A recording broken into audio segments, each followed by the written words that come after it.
Você sabia que o capítulo 13 de 1 Coríntios, ele não fala sobre amor conjugal, ele fala sobre amor fraternal. E outro dia eu estava analisando que o capítulo 13, ele está entre o capítulo 12, onde fala sobre os dons espirituais, e o capítulo 14, que também fala sobre dons na questão de línguas e profecias. Mas por que o capítulo 13 está entre esses dois capítulos, sendo que o capítulo 12 e o 14 falam praticamente sobre o mesmo assunto, mas bem no meio, bem entre esses dois, o capítulo 13 fala sobre o amor fraternal, ou a suprema excelência do amor, como existe em algumas traduções.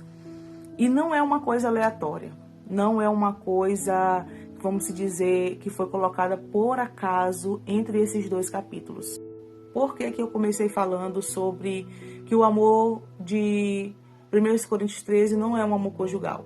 Porque geralmente a gente vê em declarações de marido ou mulher, no momento do casamento, ou noivado, namoro, ou comemoração de aniversário de casamento, etc., e falando na questão que o amor é sofredor, o amor é benigno, que o amor não se porta com indecência, que não busca seus próprios interesses, como está na palavra, que não é invejoso, enfim. Na verdade, o apóstolo Paulo não estava falando desse amor entre um homem e uma mulher. A verdade é que o apóstolo Paulo estava falando sobre o amor entre irmãos. Por isso que em algumas epígrafes a epígrafe fala sobre o amor fraternal, e amor fraternal significa amor entre irmãos. E o apóstolo Paulo, ele escreve o capítulo 13 falando sobre o amor fraternal, que é o amor entre irmãos. Ou seja, os irmãos que estão como membros de um só corpo, ou seja, como os irmãos em Cristo, os irmãos espirituais. E quando ele escreve falando sobre isso, a gente percebe que não é algo que está aleatório. Aqui não está aqui no meio aleatório como se fosse colocado de qualquer jeito. Não, o apóstolo Paulo ele está falando que o amor é a suprema excelência que o crente, que o servo de Deus, aquele que está incluído no corpo, deve ter acima de todos os dons espirituais. E isso é de fato porque a igreja de Corinto ela tinha todos os dons espirituais. E se nós formos ver, a igreja de Corinto, apesar de ter todos os dons espirituais, era uma igreja que estava em conflito.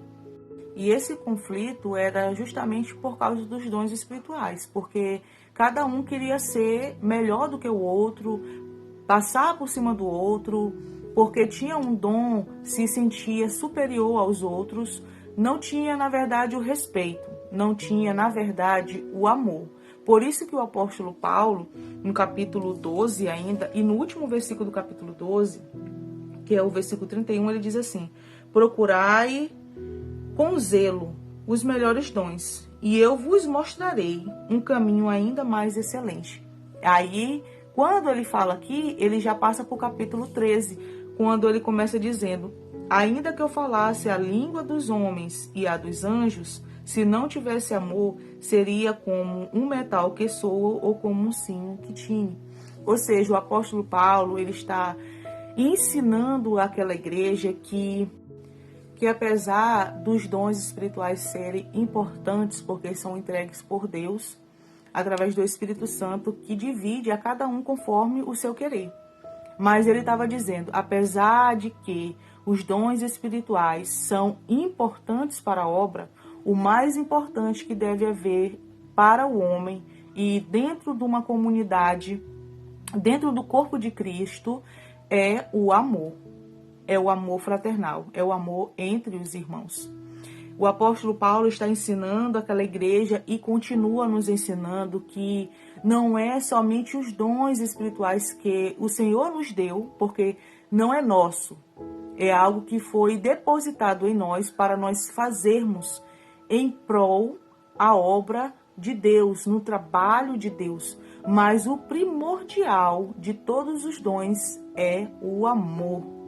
E nós podemos entender também a respeito desse amor, porque o amor da Bíblia, irmãos, ele não é um amor de palavra, não é um amor de língua, ele é um amor de obra e verdade, como diz o próprio apóstolo João, na primeira epístola de João, capítulo 13, no versículo 18, ele diz assim: meus filhinhos, não amemos de palavras, nem de língua, mas por obra e em verdade. Ou seja, o amor da Bíblia, ele não é amor de palavra, mas ele é amor de atitude, de plena atitude. E na própria epístola de João, capítulo 4, ele vai falar que Deus é amor.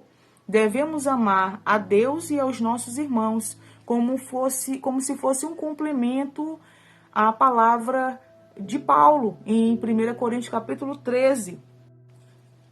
Amados, amemos uns aos outros, porque o amor é de Deus, e qualquer que ama é nascido de Deus e conhece a Deus. Aquele que não ama não conhece a Deus, porque Deus é amor. Nisto se manifestou o amor de Deus para conosco, que Deus enviou seu Filho unigênito ao mundo para que por ele vivamos. Ou seja, quando ele fala manifestou, ele está mostrando o amor de Deus por nós, uma atitude. Qual foi a atitude desse amor? Foi enviar o seu Filho. Então ele está nos dando o exemplo de que o nosso amor não deve ser apenas de palavras e nem de língua. Somente dizer, ó, meu irmão, eu amo você, mas as minhas atitudes mostram o contrário. Ou seja, eu não ajudo meu irmão, eu não ajudo nas suas necessidades, eu não ajudo com uma palavra ou uma oração, eu não lhe ajudo da forma necessária que deve ajudar em atitudes. O pastor Augusto Nicodemos, ele disse algo interessante que eu anotei. Ele disse que o mais importante é o amor. É uma virtude necessária, é uma virtude em falta e uma virtude a ser cultivada. Que virtude é essa? É o amor. Ou seja, ele também disse que o amor é a solução para uma igreja em conflito, uma igreja dividida, uma igreja com problemas. O amor, ele é a solução. E ele fala no primeiro ponto que o amor é superior aos dons espirituais. Por isso que o apóstolo Paulo, ele deixa bem claro quando ele fala no capítulo 13, o versículo de 1 ao 3, que ele diz assim: ainda que eu falasse a língua dos homens e dos anjos, se não tivesse amor, seria como o metal que soa ou como um sino que retine. No versículo 2 ele diz assim: e ainda que eu tivesse o dom de profecia e conhecesse todos os mistérios e toda a ciência, e ainda que eu tivesse toda a fé, de maneira tal que transportasse os montes, e não tivesse amor, nada seria.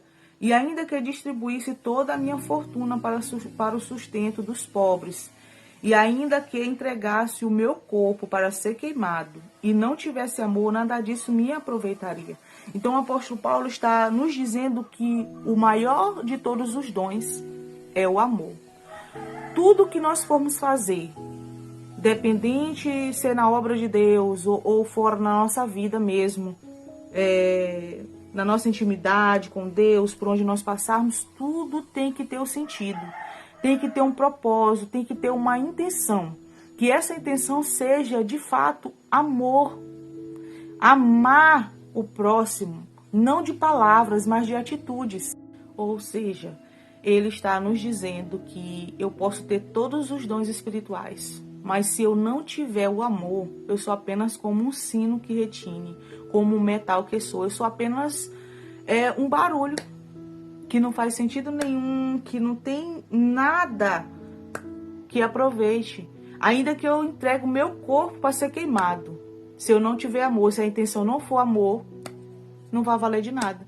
Eu posso ter todos os dons, eu posso conhecer todos os mistérios, toda a ciência, como diz a palavra, mas se eu não tiver amor, não vale de nada. E o que é o amor? A própria Bíblia explica também o que é o amor. O amor, você vai ver que ele diz, no capítulo 4 do capítulo 13, do versículo 4, ele diz: o amor é sofredor, é benigno, o amor não é invejoso, o amor não trata com leviandade, não se ensoberbece, não se porta com indecência, não busca os seus interesses, não se irrita, não suspeita mal, não folga com a injustiça, mas folga com a verdade. Tudo sofre, tudo crê, tudo espera e tudo suporta, como diz a palavra do Senhor. E essa palavra, ela não é para o cônjuge. ela não é um amor conjugal, não é um amor entre casal, é um amor entre irmãos. Se nós observarmos o que o apóstolo Paulo está falando aqui, ele está dizendo o que é o amor para aquela igreja, que apesar de ter todos os dons espirituais, mas era uma igreja em conflitos, era uma igreja com divisões, era uma igreja com problemas. E ele estava mostrando a solução para esse problema é o amor. E agora ele fala que o amor é para sempre. Quando ele diz no versículo 8, o amor nunca falha, mas havendo profecias serão aniquiladas, havendo línguas cessarão, havendo ciência desaparecerá. Porque em parte conhecemos e em parte profetizamos, mas quando vier o que é perfeito, então o que é em parte será aniquilado. E o que é essa parte quando ele diz, mas quando vier o que é perfeito? Ele está falando de Jesus. Ele está falando de Jesus que é perfeito. Por isso que ele está falando que o amor permanece para sempre. Por quê? Porque as profecias serão aniquiladas e as línguas cessarão. E a ciência desaparecerá. E no versículo 13, no que é o último versículo do capítulo, ele diz agora, pois, permanece a fé, a esperança e o amor. Estes três, mas o maior destes é o amor. Por que o apóstolo Paulo, ele começa o versículo 13 falando agora, pois permanece a fé, a esperança e o amor. Porque ele está falando para o tempo presente.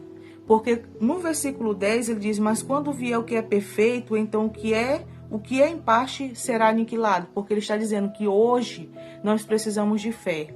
Porque a fé é o firme fundamento das coisas que não se veem, mas que se esperam. E quem nós esperamos? A Jesus. Então nós precisamos de fé. Mas naquele dia que o Senhor se manifestar, quando vier o que é perfeito, nós não precisaremos mais de fé, porque agora nós o vemos face a face. E a esperança é a questão de esperar a volta do nosso Deus, que naquele dia nós não vamos mais precisar esperar, porque nós já estaremos junto com Ele. Mas o amor, ele vai permanecer para sempre. Então, meus amados irmãos, o apóstolo Paulo está nos ensinando que apesar de que alguém possa ter todos os dons espirituais, mas o mais importante de todos é o amor. E como eu já disse, não amor de palavras e língua, mas de atitude, de manifestar o amor em boas obras, em atitudes, né? Então o apóstolo Paulo, já no capítulo 14, ele vai dizer, na parte A do versículo, primeiro ele diz, segui o amor e procurai com zelo os dons espirituais. Primeiro ele diz, segui o amor, porque o amor é primordial. Ele excede, ele é superior a todos os dons espirituais. O amor, ele tem que estar em mim, estar em você, porque também é um mandamento do próprio Senhor Jesus Cristo. E esse é um mandamento que o próprio Senhor Jesus Cristo deixou para mim e para você. E lá no livro de Mateus, capítulo 22, do versículo 37, diz assim, e Jesus disse, amarás o Senhor teu Deus de todo o teu coração, de toda a tua alma e de todo o teu pensamento.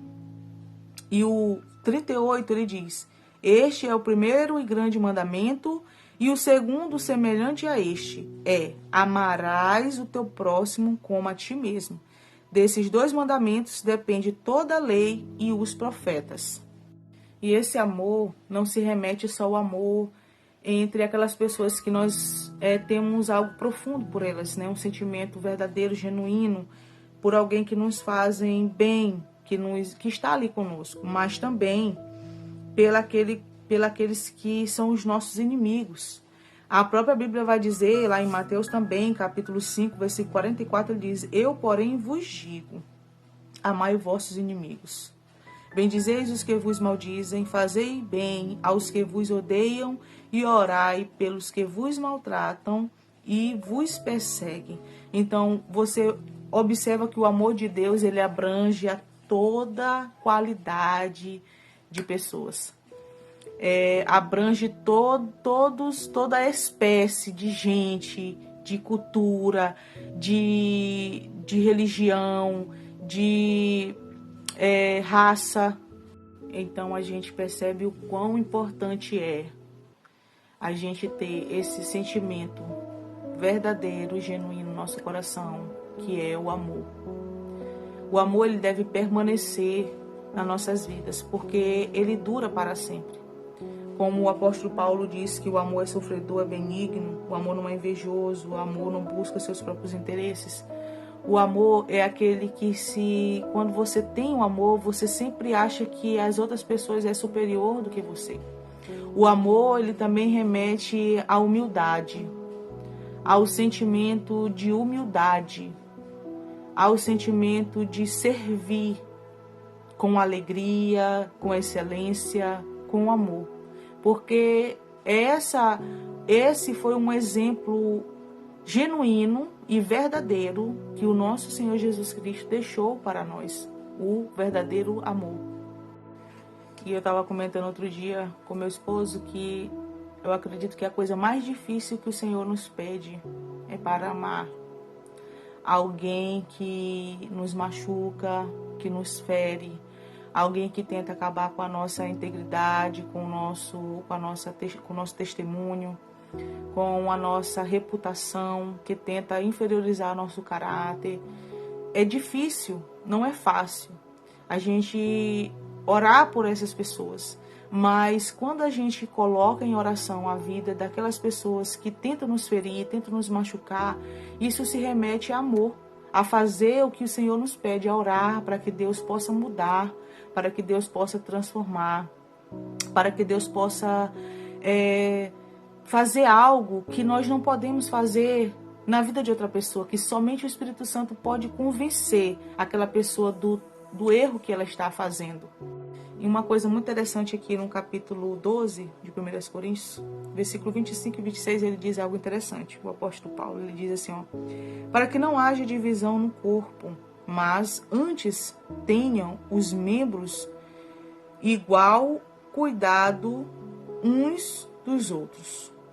De maneira que, se um membro padece, todos os membros padecem com ele. E se um membro é honrado, todos os membros se regozijem com ele. No versículo 27 ele diz, ora, vós sois o corpo de Cristo e seus membros em particular. Então, é algo tão interessante que ele está nos dizendo que quando um dos nossos padece, nós também padecemos. E quando um membro é honrado, que nós venhamos nos regozijar, se alegrar com este membro que está sendo honrado. No livro de Salmos 51, versículo 6, a parte A do versículo, ele diz assim, eis que amas a verdade no íntimo. Quando o Davi fala isso, ele está falando que o Senhor conhece a intenção do nosso coração. Quando nós falamos, quando nós sorrimos, quando nós fazemos algo, o Senhor conhece qual a intenção de tudo aquilo que nós estamos fazendo, de como nós estamos fazendo, se com amor, se com alegria, ou se fazendo só mesmo por fazer, ou mesmo fazendo para dizer que eu sei fazer, para me gloriar, para me tentar ser melhor do que outra pessoa. Deus conhece. Então, o maior intento de tudo isso é saber que o Senhor conhece o íntimo, o profundo do nosso coração e sabe quando tudo é feito verdadeiramente com amor genuíno, com amor sincero. Para a nossa compreensão final, nós devemos entender que não é como nós fazemos as coisas, mas com que intenção nós fazemos. Então eu desejo que a nossa intenção seja como está escrito em Romanos capítulo 11, versículo 36, que nós não venhamos esquecer, porque dele e por ele e para ele são todas as coisas. Glória, pois a ele eternamente. Amém. Então toda glória, toda exaltação, todo louvor seja tributada ao nosso Jesus Cristo, ao nosso Deus verdadeiro. Porque ele olha primeiramente para a intenção do meu coração e depois ele olha, se ele olhar para aquilo que eu faço, porque se a intenção que ele olha no meu coração não for para amor e para a glória dele, aquilo que eu faço é nada, então que seja tudo para a glória de Deus e feita com amor, em nome do Senhor Jesus.